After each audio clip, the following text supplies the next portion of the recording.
He needed a break from the relentless grind of data and deadlines. My name is Caleb Dawson, 28 years old, a data analyst at Tech Trend Innovations, a tech startup in the heart of Austin, Texas. For the past 12 months, I'd poured every spare moment, every late night coding session, and every hard-earned dollar into a project that wasn't just a financial plan, it was a promise.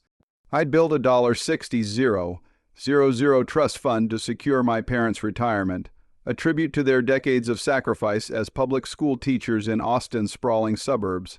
My mom, Linda Dawson, spent 32 years teaching third graders how to read, her gentle voice coaxing shy kids out of their shells. My dad, Greg Dawson, taught high school history, his passion for the Alamo and Civil War sparking curiosity in countless students. They'd given up vacations to the Gulf Coast, a new car when theirs rattled, even their own comfort to pay for my computer science degree at UT Austin and my older sister Tara's endless string of business ventures that never panned out. This trust fund was my way of giving back. I guarantee they could retire without pinching pennies, maybe even take that Southwest road trip they'd dreamed of, winding through New Mexico's deserts and Arizona's canyons.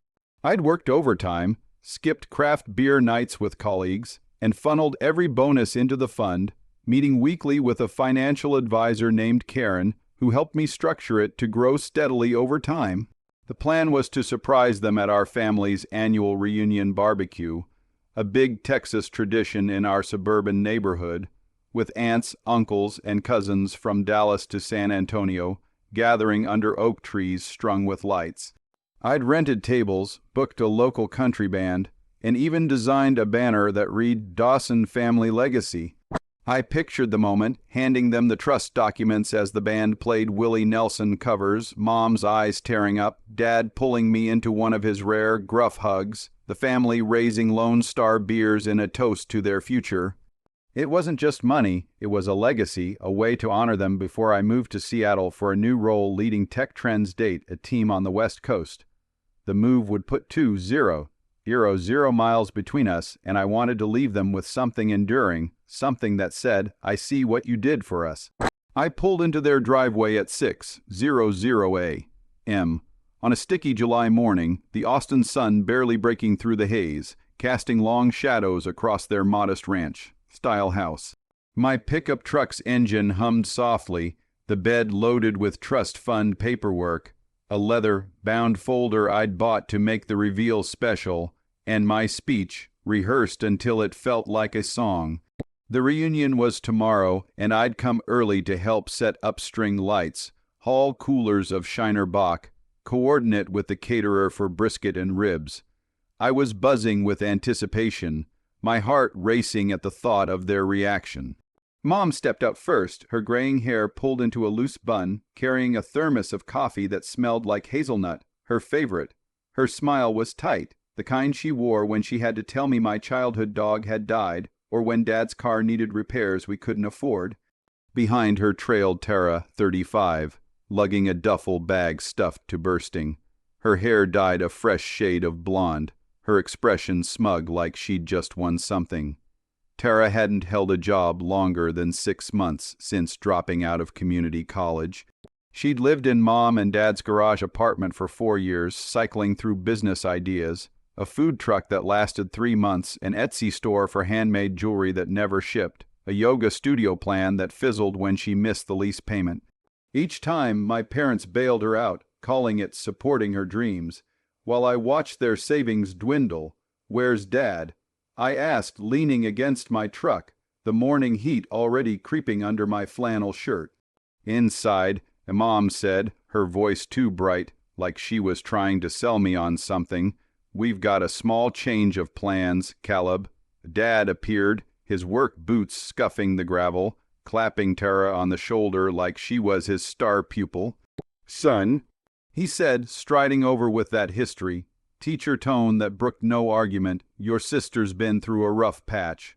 Her last venture, a candle shop, fell apart, and she's got a new idea, a boutique bakery. We're giving her the trust fund to get it started. She needs this chance to turn things around." The words slammed into me like a rogue wave. My chest tightened, and I gripped the folder in my hand, the leather creaking. "You're giving her the trust fund?" I asked, my voice cracking like a teenager's. "We talked it over," Mom said, setting Tara's bag by the porch steps as if it were just another errand. "You're doing so well, Caleb, your tech job, your big move to Seattle. Tara needs this more right now. The fund will still be there for us later." Tara stood there, hands in her pockets, offering a half smile that didn't reach her eyes. "It's gonna be huge, Caleb," she said, her voice dripping with fake enthusiasm. "Organic pastries, farm to table, real Austin vibe. I've got a solid plan this time." I stared at her, my mind flashing to the $12.00 loan she'd borrowed from Mom and Dad for her food truck, never repaid. The car she'd totaled, leaving them to cover repairs. The credit card bills they'd quietly paid while she posted Instagram photos of brunch dates. I'd spent a year scraping together $60,000, late nights debugging code, skipping trips to Barton Springs, eating ramen to save cash, and they'd handed it to her without even asking me. I didn't shout or throw the folder. I stood there, the Texas humidity wrapping around me like a wet blanket, my breath shallow as the reality sank in. The reunion was tomorrow, and I'd planned to stand in front of our extended family, Uncle Ray from Houston, Cousin Jenna from Dallas, and announce the trust fund, a moment to make Mom and Dad proud, to show I'd learned the value of sacrifice from them. Now, they'd turned it into another of Tara's handouts, another chance for her to play entrepreneur while they footed the bill. "You didn't think to talk to me first?" I asked, my voice low, steady, but laced with something sharp. Dad's eyes slid away, focusing on the oak tree in the yard. "It's family, Caleb. Tara's struggling. You're set, you've got your career. You'll understand one day." Mom nodded, her nervous smile faltering. "We didn't want to burden you. You've been so busy." Busy, I'd been killing myself to build this fund, checking spreadsheets at 2 a.m., meeting Karen on lunch breaks to tweak investments. Tara chimed in, "I'm really gonna make it work this time, you'll see."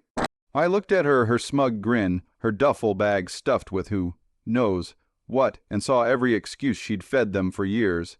My parents had always had a blind spot for her, forgiving her failures while expecting me to just keep grinding, the successful one, who didn't need their attention. I climbed back into my truck, the folder still in my hand, the banner in the bed flapping as a hot breeze kicked up. "Okay," I said, my voice flat as the Texas plains. "Good luck with the bakery." Mom called after me, "Caleb, we'll see you at the reunion. We'll talk more," but I didn't look back. Dad waved, but it was half-hearted, like he knew he'd crossed a line but couldn't admit it. I drove away, the Austin skyline fading in my rearview mirror, my knuckles white on the steering wheel. Something broke inside me that morning, not just anger, but a deep, aching betrayal, a crack in the foundation of everything I thought we were as a family. I'd given them my heart, my savings, my time, and they'd handed it to someone who'd never earned it. Back at my downtown apartment, I dropped the folder on my kitchen table, the trust document spilling out like a confession. The final balance stared back at me, $60,432. 17, every penny from my overtime, my skipped weekends, my careful budgeting. I'd pictured Mom's face lighting up, Dad's gruff, "Well done, son," the family toasting under the Texas stars. Instead, Tara was probably already pricing industrial mixers she'd abandon in a month. I opened my laptop, pulling up her social media, posts about new beginnings and chasing dreams. But no mention of a job, a plan, or accountability. I remembered last year's reunion, Tara spinning tales of a craft beer startup. That never happened, Mom slipping her cash while I hauled ice chests alone. They'd always excused her, her charm, her promises, while I was the steady one, the one who didn't need help. But this wasn't about need. It was about respect, about valuing what I'd poured my soul into. My phone buzzed, a text from Mom. "We're so excited for Tara's bakery. Thanks for understanding, honey. See you tomorrow." Understanding, as if I'd smiled and said, "Sure, give my life savings to Tara." I stared at the text, my vision blurring, not from tears but from a cold, sharp clarity. I'd tried talking to them before, years of gentle hints about Tara's freeloading, then blunt warnings about her draining their savings. She's family, Dad would say, his voice like a gavel. She'll find her way. Mom would add, her eyes pleading for me to let it go. I'd backed off, thinking they'd see the truth eventually, but this was my line in the sand.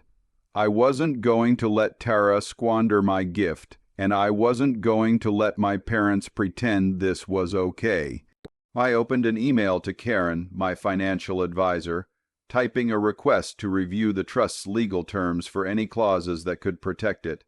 Then I searched Tara's name online, digging for her financial history, and paid taxes, a failed Etsy shop, a loan she'd defaulted on. The reunion was tomorrow, and I had one day to make sure they understood what they'd done. I leaned back, the Austin skyline glowing outside my window, and muttered, "Enjoy your bakery, Tara." This wasn't over. I wasn't the steady, quiet son anymore. I was the one who'd make them see. The Austin skyline glowed outside my apartment window, a mocking reminder of the city I'd poured my heart into for my parents. It was 6:30 a.m., barely 12 hours since I'd driven away from their driveway, my $60,000 trust fund, my year of sacrifice, handed to my sister Tara like it was nothing. My name is Caleb Dawson, 28, a data analyst at Tech Trend Innovations, and last night I'd hit a breaking point. My parents, Linda and Greg, had betrayed me, giving the trust I'd built for their retirement to Tara, 35, a deadbeat who'd been mooching off them for years, promising a boutique bakery that would crash like her food truck, her Etsy shop, her yoga studio. Mom's nervous smile, Dad's dismissive "she needs this chance," Tara's smug grin. They'd burned into my mind. I hadn't slept, my laptop still open to Tara's Instagram, where she'd posted a selfie with a coffee captioned "Big Things Coming, #Tara's Table." No mention of my money, my work, my trust fund. I'd spent the night digging into her financial history, unpaid taxes, defaulted loans, a trail of broken promises, and sent an email to Karen, my financial advisor, to review the trust's terms. I'd also fired off an anonymous tip to an Austin business blog, flagging Tara's bakery, with links to her failed ventures. The family reunion barbecue started today at Zilker Park, and I was supposed to be there, setting up tables, playing the dutiful son. But the ache in my chest wasn't just hurt. It was a fire, a need to make them see what they'd done. I forced myself to shower, the hot water doing nothing to loosen the knot in my gut. My phone buzzed as I toweled off. Another text from Mom, "Reunion's gonna be great." Tara's sharing her bakery plans. "See you at Zilker, honey." I stared at the words, my fingers itching to reply, "You gave my gift to Tara. Why should I show up?" But I didn't. Yelling wouldn't work. I'd tried that before. Years of warning them about Tara's freeloading, her business ideas. That left them broke. She's family, Dad would say, his voice like a gavel. She'll find her way. Mom would add, her eyes begging me to drop it. I'd backed off, thinking they'd see her for the leech she was. But this was different. This was my $60,000, my late nights debugging code, my skipped weekends at Austin's dive bars, my ramen dinners to save every penny. They'd handed it to her without a word to me, and now they expected me to smile and set up their barbecue like nothing happened. I dressed, jeans, a flannel shirt, boots, and grabbed my keys, the trust fund paperwork still crumpled on my table. The reunion was my chance to see Tara in action, to gauge how far she'd spun this lie, to lay the groundwork for my plan. I drove to Zilker Park, the heart of Austin's outdoor scene, where our family reunion had been held every July since I was a kid. The air was thick with cedar, smoked brisket, and the twang of a country band tuning up under a pavilion. Cousins unloaded coolers of Shinerbach, aunts arranged pecan pies and cornbread, and kids chased each other through the grass. I parked my pickup, the Dawson family legacy, banner still in the bed, its words a bitter reminder of the announcement I'd planned. I hauled a stack of folding tables from the rental truck, my arms moving on autopilot, the July heat sticking my shirt to my skin. Uncle Ray from Houston clapped my shoulder, his cowboy hat tilted back. Caleb heard about that Seattle gig. Big shot, huh? I forced a grin, mumbling, yeah, something like that. My eyes found Tara by the barbecue pit, her blonde hair catching the sunlight, her voice carrying over the crowd. Organic flowers, local honey, a real Austin vibe. She was telling Cousin Jenna from Dallas, her hands waving like she was pitching a movie. I'm calling it Tara's Table. It's gonna put us on the map. I caught Mom's eye, she was beaming, passing Tara a plate of ribs like she was a star. Dad stood nearby, nodding along, as if Tara's words were gold. No one mentioned the trust fund, my trust fund, the $60,000 I'd scraped together for their retirement. It was like I'd been erased. I set down a table, my hands trembling with a mix of anger and hurt. Jenna sidled up, her voice low. Tara's at it again, another big plan. She rolled her eyes, but there was no edge to it, just the weary acceptance of someone who'd seen this show before. She's been like this since we were kids, I said, keeping my tone even. Food truck, jewelry shop, yoga studio. None of it lasts. Jenna nodded. Yeah, but Aunt Linda and Uncle Greg eat it up. They gave her money for that truck, right, and the Etsy thing. I clenched my jaw. They're giving her more now. Her eyes widened, but I didn't elaborate. I couldn't, not yet. I needed proof, a way to show them Tara wasn't just a dreamer. She was a grifter who'd bleed them dry. I stepped away, pulling out my phone to check for Karen's reply. Her email was waiting. Meet me at 2 p.m. Bring all documents. We'll review the mismanagement clause. I pocketed my phone, my resolve hardening. Tara wasn't getting away with this, and my parents weren't going to brush me off again. The reunion dragged on, the Texas sun climbing higher, the band playing Sweet Home Alabama. As relatives laughed and swapped stories, I moved through the crowd, setting up chairs, refilling ice, playing the dutiful son, but every smile felt like a lie. Tara's voice carried over the noise, now pitching her bakery to Aunt Carla from San Antonio. I've got investors lined up, she said, her voice dripping with confidence. Investors, she meant my money, my trust fund. I caught Dad's eye, and he gave me a thumbs up like I was just another guest at Tara's show. Mom handed her a soda, her face glowing with pride. I wanted to grab the microphone from the band and shout, "That's my $60 zero she's using, my year of work." But I didn't. I'd learned from years of watching Tara. Confronting her directly just led to tears, Mom's hugs, Dad's let's not fight. I needed something sharper, something that would cut through their blind spot. I took a break, sitting in my truck with the AC blasting, and opened my laptop, connecting to my phone's hotspot. I dug deeper into Tara's financial history, building on last night's research. Public records painted a grim picture.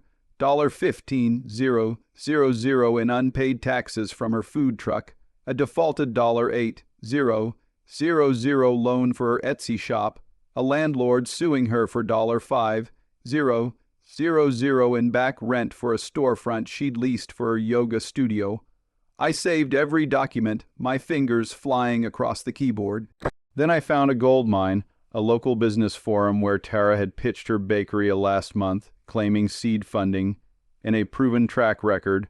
The comments were scathing. Isn't this the same Tara Dawson who tanked that food truck? Check her credit before you invest.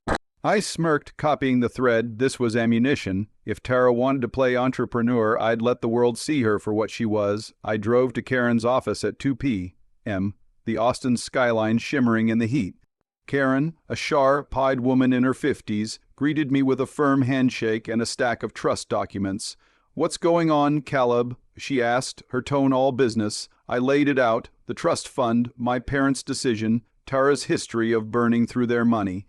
They gave it to her for a bakery.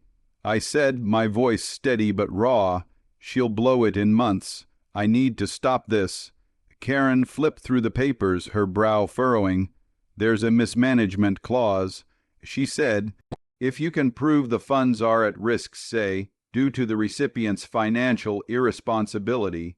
You can freeze the trust and redirect it to your parents, but you need solid evidence. I slid my laptop across her desk, showing the screenshot, Stacks Liens, defaulted loans, the forum posts. Is this enough? I asked. She nodded slowly. It's strong. Get more if you can, and we'll file the motion tomorrow morning.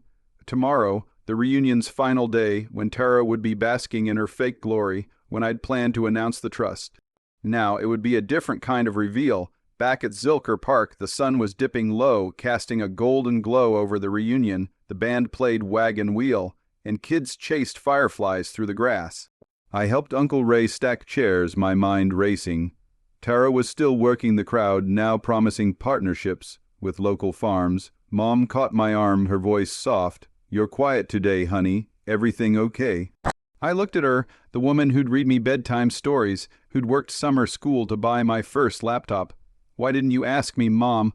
I said, my voice low but sharp. That trust was for you and Dad. Her face fell, but she recovered quickly. We're helping Tara. She's family. You've got your career, Caleb. I pulled away, my chest tight. Yeah, I said, I've got my career. I walked to my truck, the banner in the back mocking me. Dawson family legacy. Tara wasn't the legacy. She was the thief. That night, I sat in my apartment, the city lights flickering outside, my laptop glowing. I dug deeper, finding a Yelp review of Tara's food truck calling it a scam. For undelivered orders, a court filing from a creditor chasing her for $5,000, even a Reddit thread in r/Austin where locals warned about her ventures. I emailed everything to Karen, my message short, file the motion. Freeze the trust, then I checked the business blog. My tip had posted, titled Tara Dawson's Terrace Table Raises Red Flags. It was gaining comments, shares, retweets. I leaned back, my heart pounding. Tomorrow was the reunion's final day, and Tara would be center stage, spinning her lies, but I was ready. Let's see how your bakery holds up, Tara. I whispered. This wasn't just about the money. It was about truth. The Austin sunrise was a faint smudge on the horizon, barely cutting through the humid haze that clung to my apartment windows at 6:30 a.m. I was Caleb Dawson, 28, a data analyst at Tech Trend Innovations, and sleep was a distant memory.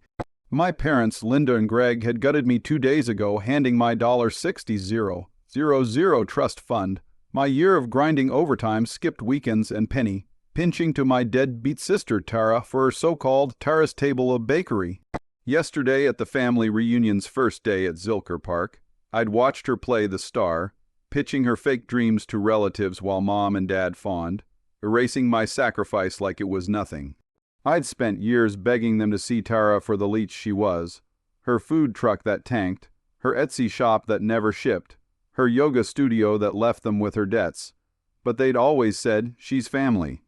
Last night, I'd drawn a line. I emailed my financial advisor, Karen, to freeze the trust with a mismanagement clause, and sent an anonymous tip to an Austin business blog, exposing Tara's financial failures with public records.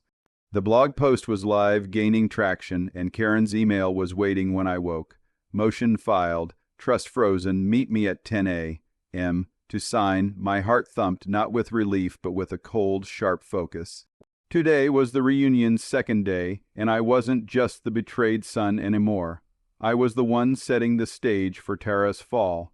I checked the blog post on my laptop, titled Tara Dawson's Terrace Table Raises Red Flags. It had 300 shares, 80 comments, locals piling on. She stiffed my friend on a catering gig. Her food truck was a scam. The fire in my chest flared. Satisfaction, but not enough. Tara was still at the reunion, spinning her lies, and my parents were still blind, thinking her bakery would save her. I needed to hit harder, to make her business a crumble before it drained more of my gift. Digging through my research from last night, I found a vendor contract for bakery equipment, industrial mixers, ovens, a glass display case, leased under Mom and Dad's names for Tara's Table. She'd used their credit, tying it to my trust fund's early withdrawals. I opened a burner email and typed to Austin Kitchen Supply, Tara Dawson's leases may be at risk. Check her credit history. I attached her $8,000 00 defaulted loan record, keeping it clean and factual.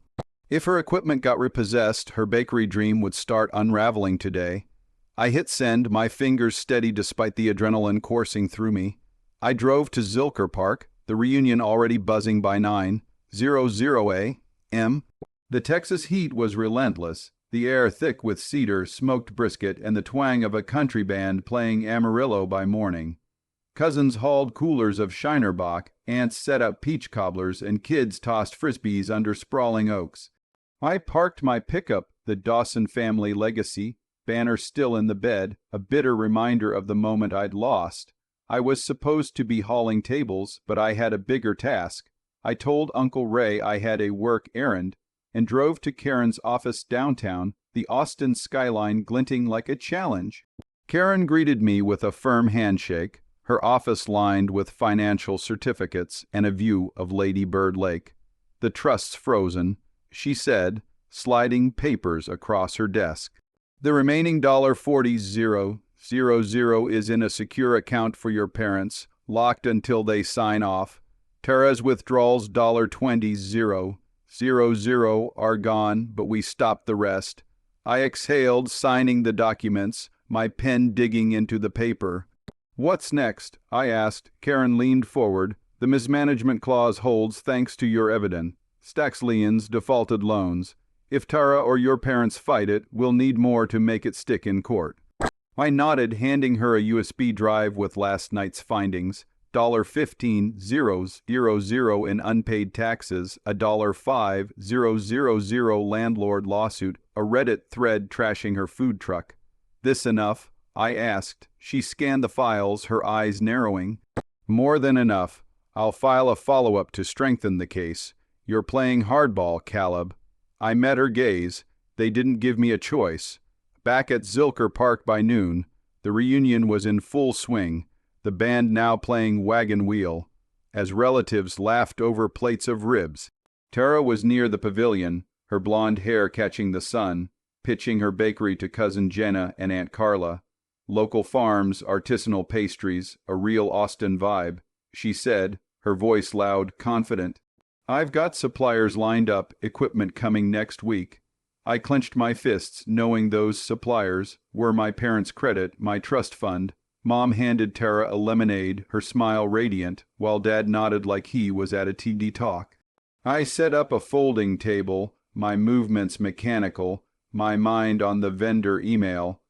By now, Austin Kitchen Supply would be checking Tara's credit, and the blog post was spreading, retweeted by local business owners.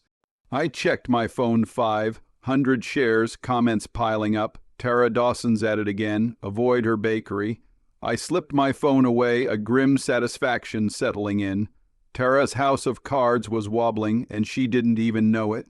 I grabbed a Shiner Bock from a cooler, blending into the crowd, watching Tara work the relatives like a seasoned con artist. Uncle Ray pulled me aside, his cowboy hat tilted. You okay, Caleb? You're quieter than usual. I shrugged, sipping the beer. Just a lot on my mind. Seattle move, you know. He nodded, but his eyes lingered, like he sensed something brewing. I couldn't tell him, not yet. The plan was too delicate, and I needed Tara to overplay her hand. She was doing just that, now telling Aunt Carla about investor meetings that didn't exist. I remembered her food truck days promising gourmet tacos, while Mom paid her rent or her Etsy shop, where she took orders she never fulfilled, leaving Dad to settle customer complaints.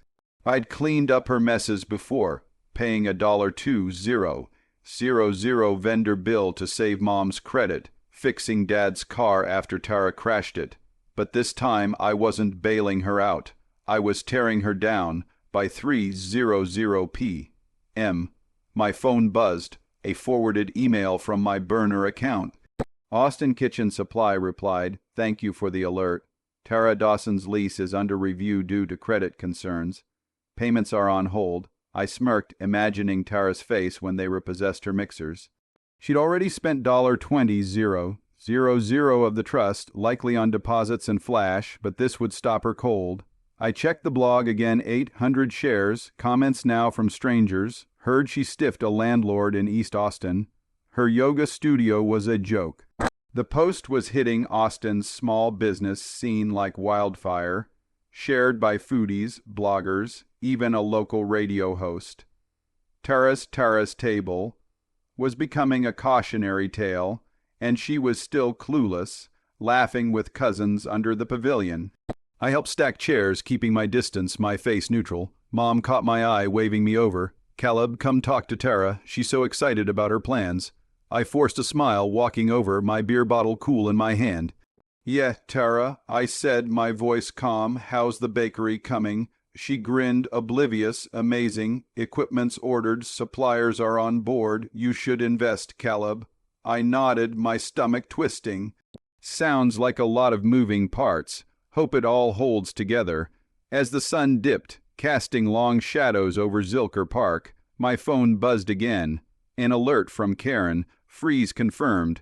Court notified. Tara can't touch the $40,000. I exhaled, the weight lifting slightly, but the fire in my chest burned hotter. Tara was still playing her game, but the ground was shifting. I overheard a cousin, Jenna, on her phone, reading the blog post aloud to another relative. "This is about Tara," she whispered, her eyes wide. "Says she's got unpaid taxes." I kept my head down, arranging plates, but my pulse raced. The blog was spreading faster than I'd hoped, and tomorrow was the reunion's final day. The barbecue's big night, with speeches, toasts, and a crowd. Tara would be center stage, but so would her lies. I texted a friend, Mark, a finance guy who'd helped me dig up Tara's records. Anything else on her, he replied, found a $3,000 creditor claim from 2023. Sending now. I saved the file, another bullet for tomorrow. The band switched to Sweet Home Alabama, and kids chased fireflies as the sky turned golden. I helped Aunt Carla carry a tray of cobbler, my mind racing. Tara was still charming the crowd, now promising farm-to-table partnerships that were pure fiction. Dad clapped her shoulder, his grin wide, while Mom passed her another lemonade, their pride blinding them to the truth. I wanted to shake them to scream, "She's using my money," but I held back. Tomorrow, the final day, would be different. The blog post was spreading, the vendor was closing in, and the trust was locked. Tara's empire was cracking, and I was the one swinging the hammer. I leaned against my truck, the banner in the back catching the fading light. Dawson family legacy. It read, not Tara's legacy, mine. Tomorrow they'd see. The Austin dawn was a faint glow through my apartment blinds, the humid air heavy at 6:45 a.m. I was Caleb Dawson, 28, a data analyst at Tech Trend Innovations, and the fire in my chest hadn't dimmed. Yesterday at the Zilker Park reunion, I'd watched my sister Tara, 35, play the star, pitching her Tara's Table bakery while my parents, Linda and Greg, clapped like she'd earned it. They'd given her my $60,000 trust fund, my year of grinding overtime, skipped nights out, and ramen dinners, without a word to me, calling it family support. Tara's history of mooching, her failed food truck, Etsy shop, yoga studio, had drained them before, but this was my line in the sand. Last night, I'd emailed my financial advisor, Karen, to freeze the trust with a mismanagement clause, and sent an anonymous tip to an Austin business blog, exposing Tara's unpaid taxes and defaulted loans. The blog post was live at 500 shares, and Karen's email was waiting, motion filed, trust frozen, meet at 10 a.m. to sign. Today was the reunion's second day, and I wasn't just the betrayed son anymore. I was the one pulling the strings. I checked the blog post on my laptop. Tara Dawson's Tara's Table raises red flags. It had jumped to 700 shares, 100 comments. She stiffed my cousin on a catering gig. Her food truck was a joke. My pulse quickened, a grim satisfaction settling in. Tara was still at the reunion spinning lies, but the truth was spreading. I needed to push harder to make her bakery collapse before it bled more of my gift. Digging through last night's research, I found a contract for bakery equipment, mixers, ovens, a display case, leased under Mom and Dad's names, tied to Tara's $20,000 withdrawal from my trust. I opened a burner email and typed to Austin Kitchen Supply, Tara Dawson's leases are risky. Check her credit. I attached her $80,000 defaulted loan record, keeping it clean. If her equipment got repossessed, her scam would start crumbling today. I hit send, my hands steady, the fire in my chest burning hotter. I drove to Zilker Park by 9:30 a.m., the reunion buzzing under the Texas sun. Cedar and smoked brisket filled the air, the country band tuning up with Blue Eyes crying in the rain. Cousins hauled Shiner Bock coolers, aunts set out cornbread, kids ran through the grass. I parked my pickup, the Dawson family legacy, banner in the bed, a mocking reminder of what I'd lost. I was supposed to help with setup, but I had a bigger move. I told Uncle Ray I had a work call and drove to Karen's downtown office, the Austin skyline sharp against the haze. Karen, all business in her 50s, handed me papers. The trust's frozen, she said. The $40,000 left is locked for your parents. Tara's $20,000 is gone, but we stopped the rest. I signed, my pen digging into the page. What if they fight it? I asked. She leaned forward. Your evidence $15,000 tax liens $8,000 loan default $5,000 lawsuit is solid. I've filed a follow-up with a $3,000 creditor claim you sent. It's airtight unless Tara can prove solvency, which she can't. I nodded, handing her a USB with more, a Reddit thread trashing her food truck, a Yelp review calling it a scam. Keep these, I said. Tomorrow's the final day. She raised an eyebrow. You're not messing around, Caleb. I met her gaze. They didn't leave me a choice. Back at Zilker by noon, the reunion was alive, the band now on wagon wheel. Tara was near the pavilion, her blonde hair catching the light, pitching to Aunt Carla. Suppliers are set, equipment's coming, she boasted. Tara's table is gonna be Austin's next big thing. Mom passed her a lemonade, beaming. Dad nodded like she was a visionary. I clenched my fists, knowing her equipment was on borrowed time. My phone buzzed, an email from my burner account. Austin Kitchen Supply, Tara Dawson's leases under review. Credit issues flagged. Payments paused. I smirked, imagining her face when they repossessed her mixers. The blog was at 900 shares, comments piling up. She owes my friend $1,000. Her yoga studio took my deposit. I slipped my phone away, helping stack chairs, keeping my face neutral. Tara's lies were unraveling, and she didn't even know it. By 2:00 p.m., I was hauling ice, blending into the crowd, watching Tara charm cousin Jenna. I've got investor meetings next week. She lied, her voice loud. Investors, she meant my trust fund. I overheard Jenna whisper to another cousin, check this blog post. It's about Tara. And paid taxes, loans. The post was spreading, phones lighting up among relatives. My friend Mark texted, found another creditor claimed $2,500 2024. Sent to your burner, I saved it, another nail for Tara's coffin. I caught Mom's eye and she waved me over. Caleb, join us. Tara's sharing her plans. I forced a smile, walking over. How's it going, Tara? I asked, my voice calm. She grinned, clueless. Great, equipment's ordered, suppliers ready. You should come to the opening. I nodded, my stomach twisting. Hope it all holds together. I said, my words sharp but veiled. As the sun dipped, the reunion's energy shifted. The band played Sweet Home Alabama, fireflies flickering in the grass. I helped Uncle Ray with tables, my mind on tomorrow's final barbecue, the big night with speeches, toasts, and a crowd.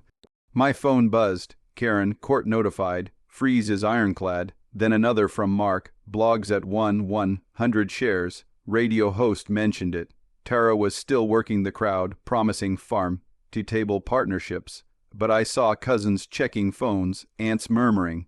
The ground was shifting. I leaned against my truck, the banner catching the fading light. Tomorrow, Tara would take the stage, but so would the truth. I wasn't done yet.